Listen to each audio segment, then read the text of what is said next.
Welcome to this episode of Life Science Success. For those of you who don't know me, my name is Don, and I am a digital marketer in life sciences. And so, with that, let me just bring in my guest today. So, my guest today is Robert Farmer. He's the founder and CEO of Evergreen Biotech, where he's developing the next generation bioreactor systems to make biomanufacturing more affordable, sustainable, and accessible on Earth and beyond. So, welcome, Robert. It's great to have you here. Hey Don, thank you so much for having me on. It's a pleasure.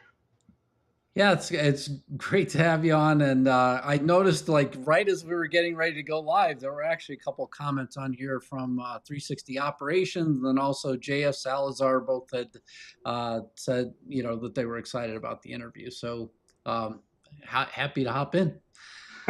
Great, let's dive in.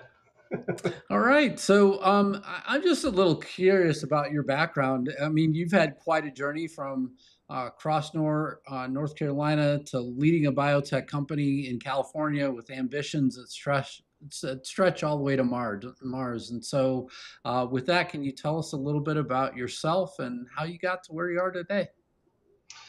So I was born in the mountains of North Carolina. I was born in Boone specifically, but we lived in Crossnor, which is about an hour away from Boone.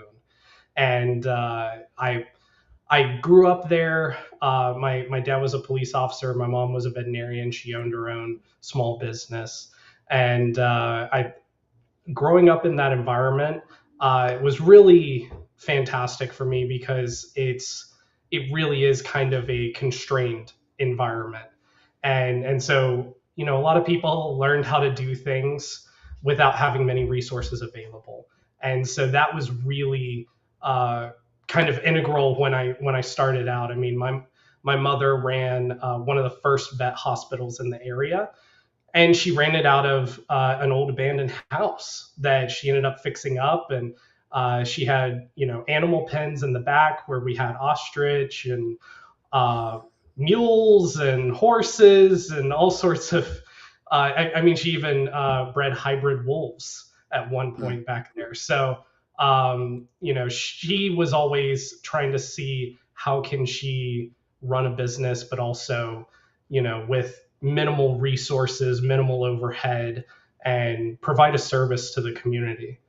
And so that sort of played into Evergreen, and I guess it sort of played into my career as a whole.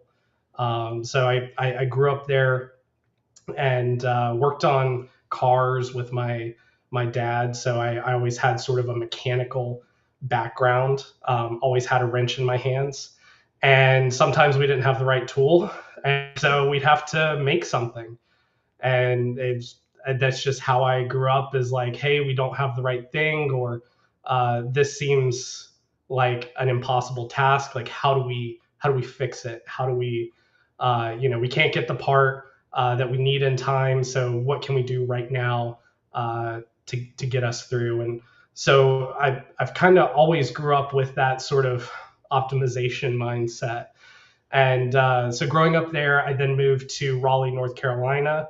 I completed my high school education there, and then ended up going to East Carolina University and got my degree in psychology there with a pre-med minor, which that usually is kind of everybody's first question when they look at my resume is like, why do you have a psychology degree? So at one point, I wanted to be an emergency room physician, and I enjoyed the fast pace, like you never saw the same thing twice type of environment, high pressure but high impact, and the long shifts and all that stuff didn't matter to me. It was like I was having fun the whole time I was there. And so I started pursuing a medical degree. And in order to kind of boost my resume to get into medical school, I took a biotechnology program with Johns Hopkins. So I did my master's there. And while I was doing my master's, I took a class on bioreactors. I thought they sounded scary and dangerous, probably like most people. I found out they're not scary, they're not dangerous, but they're actually really fun. So one of these reactors broke one night during a lab class, And because I work on cars, I had tools in my car. And the teacher said, "Hey, can anybody fix this?" And I raised my hand, and I ran outside, grabbed my toolbox, brought it in, fixed the reactor, and we were up and running in like 15 minutes. And then I started thinking about it. I said, wait, I could do this as a job. Like I could do this as soon as I graduate and start making some money and not have to go into a six-figure debt going to medical school. And then it just sort of it clicked for me. I was like, man, I really like this because it combines the mechanical aspects of my childhood and my nature growing up with all this biological science that I've learned and amassed. And so I started working in the industry, working on bioreactors. So I started at Lonza, and I had a very different perspective approaching some of these questions and problems in the lab because everybody approached them from that heavy biology, heavy chemistry side, and I approached it from an engineering side. And so it was sort of like the perfect match against the people that I was working with. And so one of the things we were able to do is design this mesenchymal stem cell manufacturing process that far outcompeted any other published source out at the time. And so we took that, we scaled it, and after sort of perfecting that process, then I left and went to United Therapeutics, where I was working on primary human cell culture for lungs. So we were part of the team that was growing the cells that would then be put onto lung scaffolds to build functioning lungs that you could transplant into someone. Uh, that was an amazing experience and taught me the importance of bioreactors because when I got there, we were manufacturing everything in 10 layer cell factories, Mm. which, to give you an idea of the amount of cells that are needed for making a human lung, it's not just one or two 10 layer cell factories, it's hundreds, and Oh. they all need manual manipulations, media changes, and it became a full-time job for 6 people just to make enough cells for R&D experiments. But clearly that wasn't a scalable process. So that's why we brought in bioreactors to try to sort of scale that operation. And At some point, you get into cultivated meat as well, right? yes, yeah. So I eventually moved out to California and I started working in cultivated meat, and that was such a powerful experience because it's the first time I saw bioreactors transitioning from being a GMP clean room only type of tool to being used in um, really not clean rooms and kind of glorified garages. And that's where you really saw the need for trying to cut down the cost with Mm. bioreactors. Because the whole goal of cultivated meat was how can we scale this and how can we achieve price parity.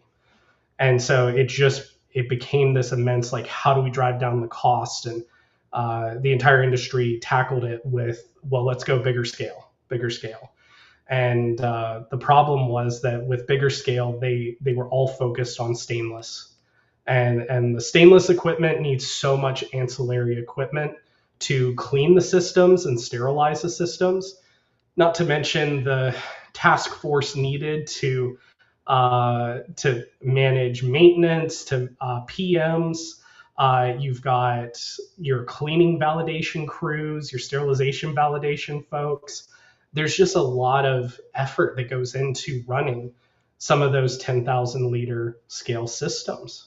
And the utility cost is just immense. I mean, we had utility bills that people wouldn't believe, and we weren't even operating full time yet. We were just doing, simple validation work, and so that's where I saw sort of the inefficiencies of stainless, and I thought back to my days in pharma of single use and the advantages that are behind single use. But a large part of what we're trying to do with Evergreen is actually optimize that. So That's a single good use. transition for me as well. So I'm going to hop in here just a second. So how did all of your different experiences then lead to the point where you wanted to like actually start your own company? Uh, well, it's funny because when I was trying to come up with an idea, so I left cultivated meat and I was doing some consulting for a little while, and I went to a cultivated meat conference. I still am very passionate about cultivated meat and the chance of success for it. I think the impact is immense, and it's just hasn't been executed very well yet. So I went to a cultivated meat conference, and all I heard were people talking about issues. And if you talk to most people in cultivated meat right now, it's not a positive outlook. A lot of companies have gone under. There's just been some very unfortunate situations with the way the scaling and the money has been handled.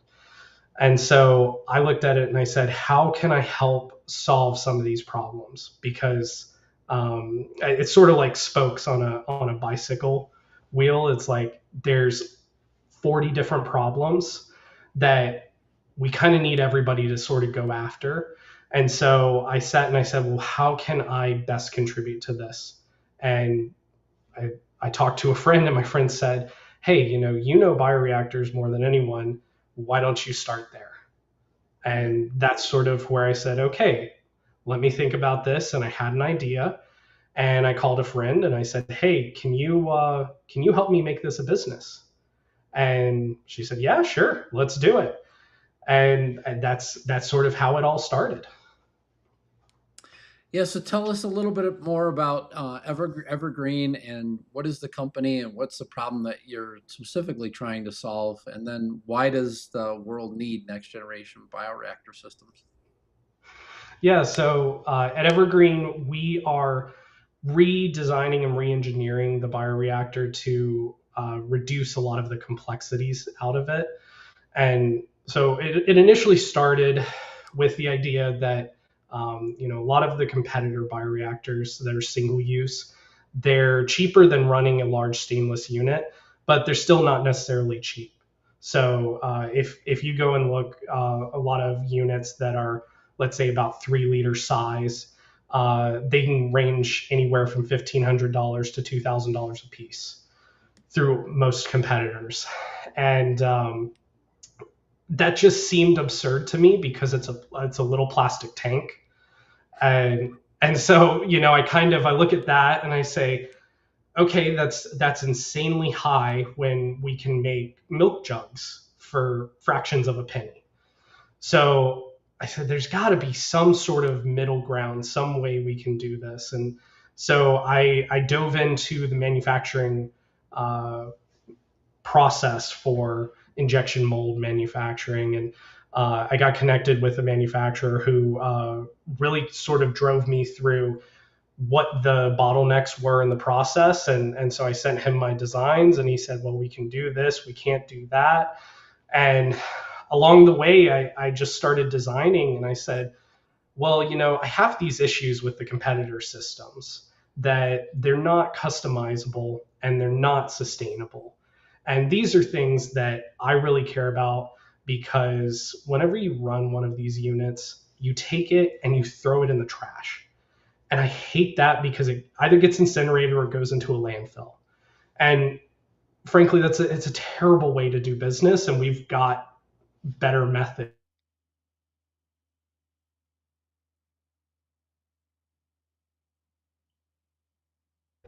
Was to make it recyclable at first.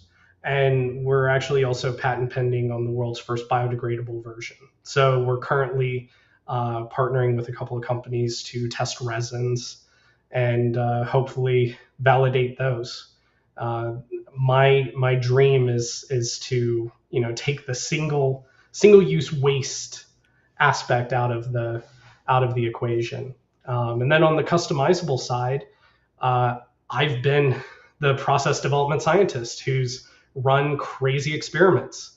And I've worked across so many different cell types and processes. And I said, I've always wanted to make some of these changes, but the problem is when you want to make a change for a specific experiment or something, it typically comes with an immense cost that you'd have to pay $60,000 for a new mold, and you have to buy several thousand units to even make the competition consider making a change for you. So we're changing that because we've designed with customization in mind. So a lot of the aspects of our head plate are fully customizable. That really allows you to sort of play, give us your crazy ideas, and we can implement it in the next batch that we manufacture. And you're not tied to, having to spend $50,000 just because you want to test an idea. So we're able to do that in relatively small batches and not drive your costs up. Very interesting. So with Evergreen, is that where you worked as well with NASA, or was it with something else? I'm just curious. No, so that was work that I did through Cedars-Sinai Hospital. Okay, And, very good. and so while I was working at Cedars-Sinai Hospital, we had two grants, one with NASA, one with the Department of Defense, and so that was where I first realized. I said, "Wow, okay, this is biotech going to extreme environments."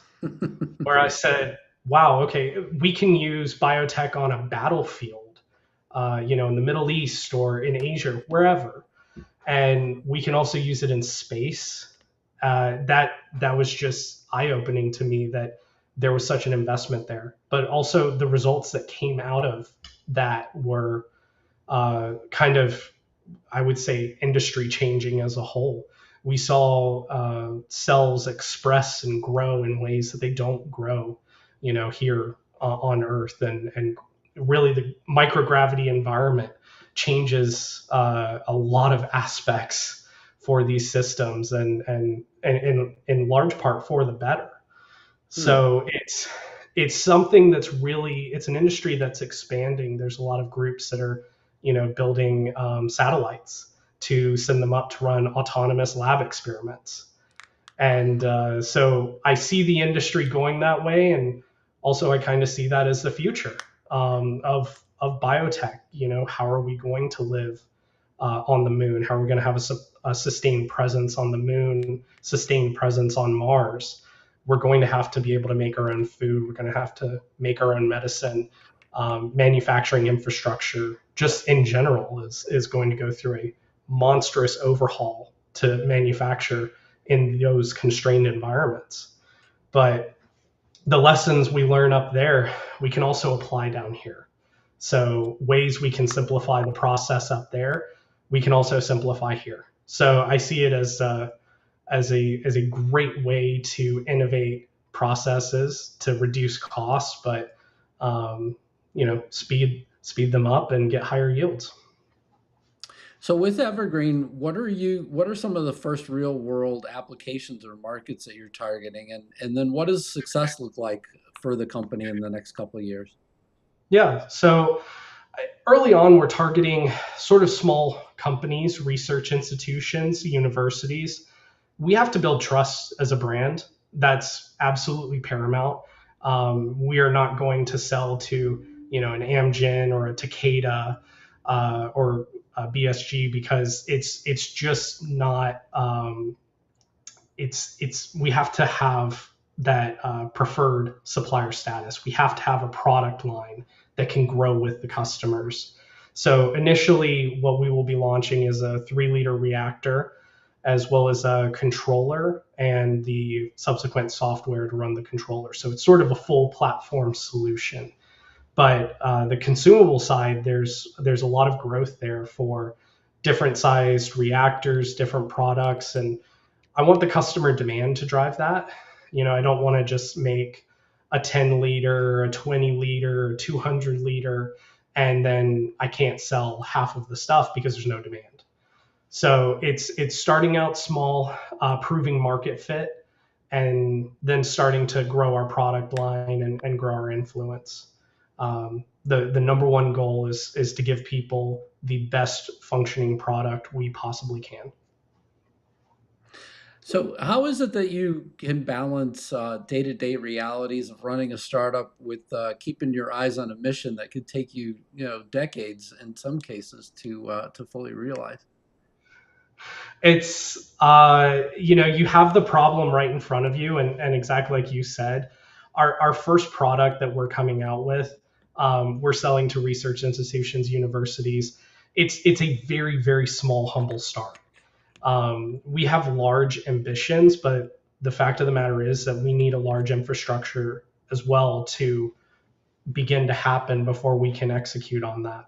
So, the whole goal with our initial fundraise is that we're trying to get our product out. We're trying to build our name and build the trust. But with that, we'll also expand R&D, and that R&D will, help us get bioreactors into new formats. The first bioreactor we come out with will probably be the least economical and and least scalable solution. We should constantly innovate that reactor so that it's better and better year after year. What I hear in that I find interesting as well is that, I mean, I know you guys that deal with bioreactors all the time. You understand this sort of idea that you can't go from like having a very small cell culture to thousands of liters overnight. So it takes this whole scaling up path. And whenever I hear you tell your story of this is how we're thinking about growing the company, it sounds very similar in a lot of ways to the way that you think about growing a cell culture. It is. And maybe that's where I came up with it. But no, I mean, if we try to do too much starting up, and I've seen it through various other startups, we're just going to run out of investor money, and nothing will happen. We're going to use a little 3 liter bioreactor and a controller to change biomanufacturing.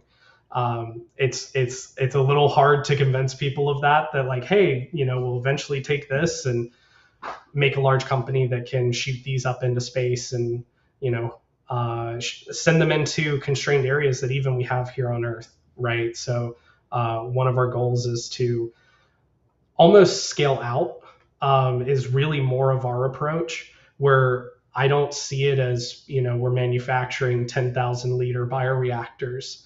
I see it that we're manufacturing maybe 200 or 2,000 liter reactors, but we're spreading them out over a wider area. That's part of the simplification.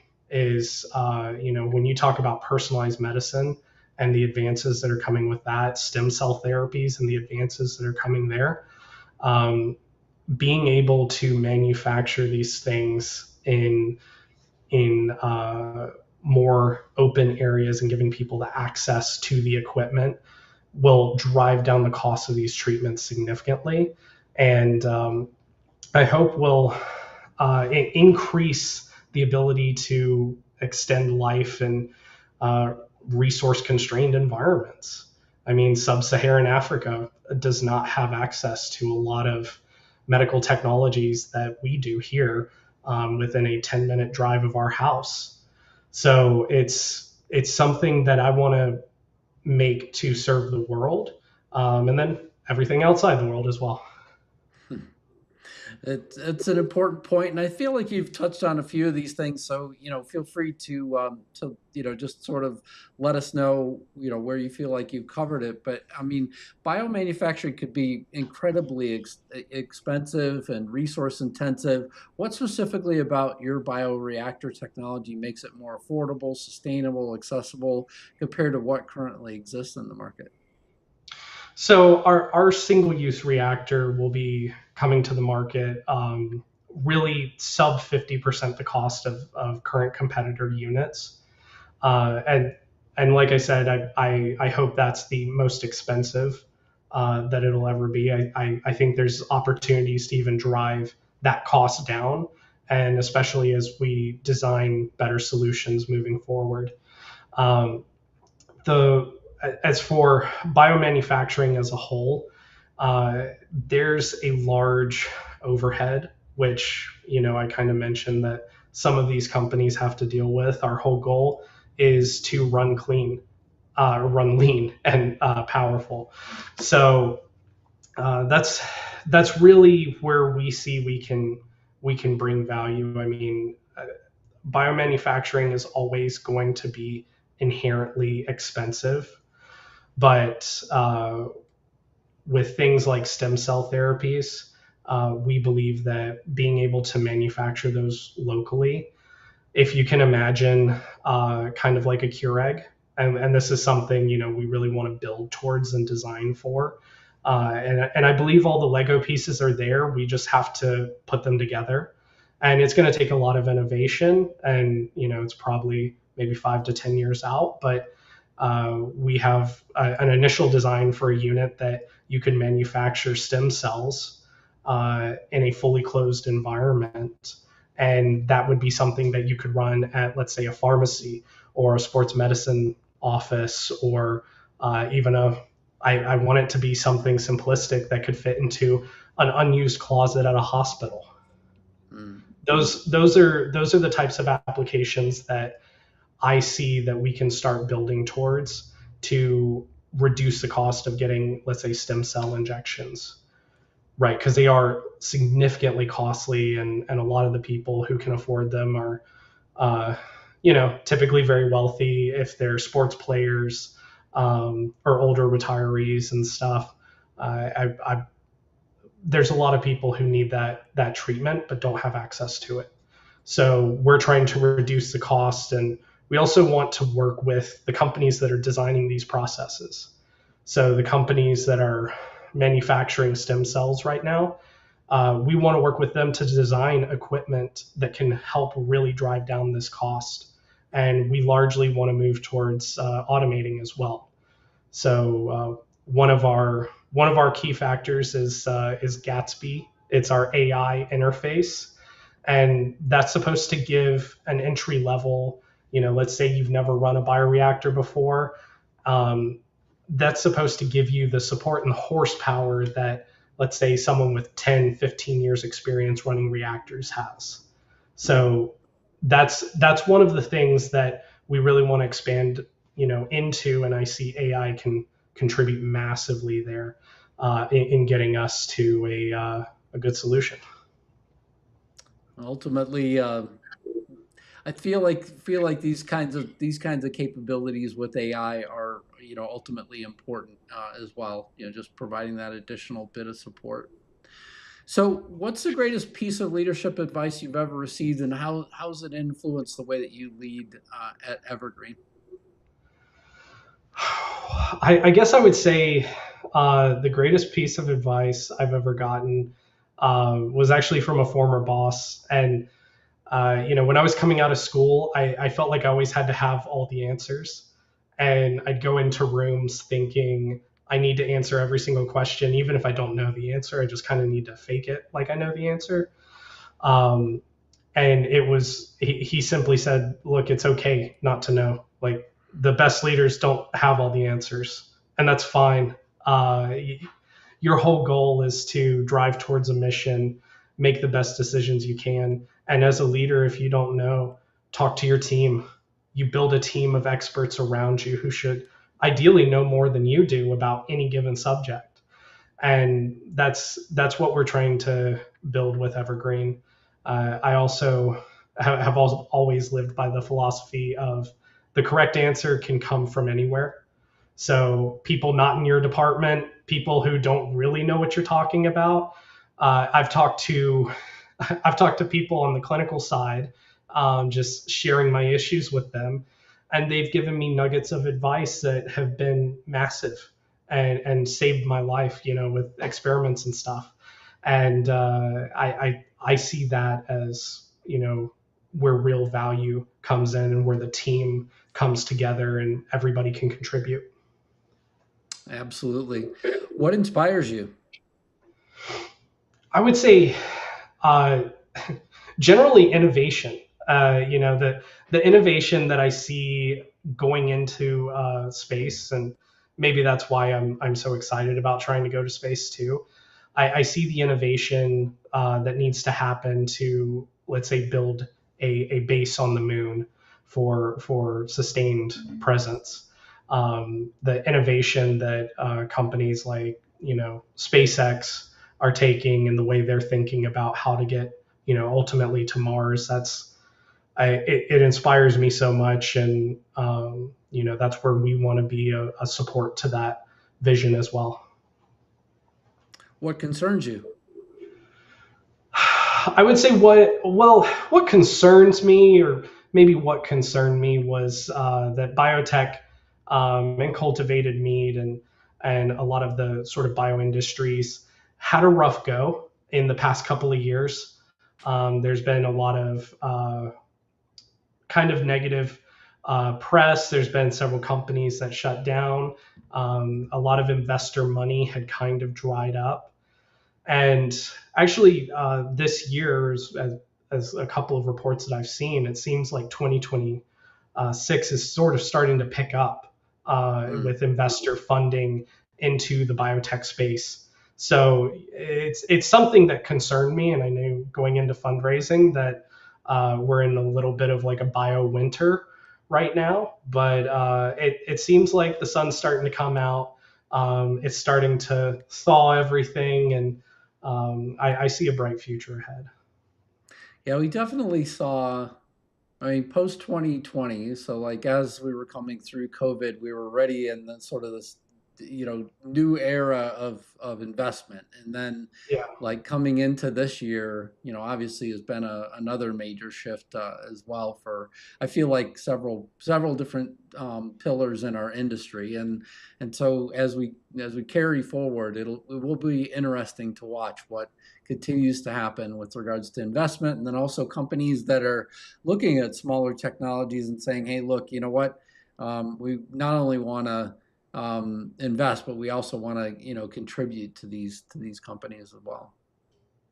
yeah, no, and I think it's that there's more investors are more interested in business plans that show how do you break out of the red zone or the dead Mm. zone. Really, is how can you start making profit, and when can I start seeing my return outside of just I'm going to invest in your R&D efforts, and hopefully you can cure cancer sometime down the road and become profitable.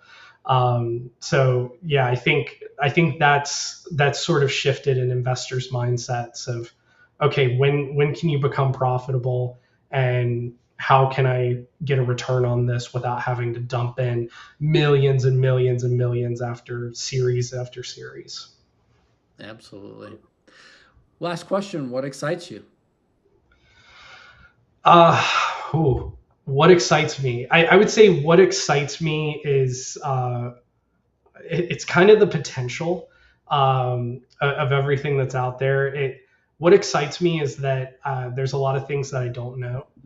I get my I don't know exactly what bioreactors will look like on the moon. So they work under a completely different constraint because a lot of the reactors that we're designing and building right now are liquid-based cell culture reactors. When you're working in an environment that's 1/6 the Earth's gravity, liquids transfer differently, Mm. and gases and everything, like the way those reactors mix, how are we going to load them, all these sorts of questions. I have no solid answer for that right now, but I love thinking about it. It makes me so excited to think about. And even just running the company, honestly, I'm excited for when there's problems, because I think that's where the fun is. It's designing to try to solve problems, running into different problems, and solving those problems. So that's what I'm really excited about and really excited for is just the ability to innovate. Excellent. Well, Robert Farmer, thank you so much for being on the Life Science Success Podcast. It's great to have you on here, and it's great. It's been great to talk to you not only about space, but also about the other things that you're doing as well to try and impact this industry. So, thanks a lot for sharing the story of Evergreen, and yeah, I look forward to hearing more in the future. Before we finish and wrap up, how can people connect to you, and how can they find Evergreen, and how can they learn more? Yeah, so you can connect with me on LinkedIn, Instagram. I'm typically pretty good on socials, and with Evergreen, we've got a website. It's evergreenbiotech.org. Feel free to go in, and you can submit questions and everything directly through our website. You can also message us on LinkedIn. Evergreen's got a LinkedIn page, so that's typically the best way to get in contact. If you reach out, you'll get my personal cell phone number, and I take calls 24/7. So this is my passion. This is where I'm at, and I love talking about it. Very good. Well, thank you so much for being on the show. I appreciate it. Thank you, Don. I appreciate you. You have a good one. You too.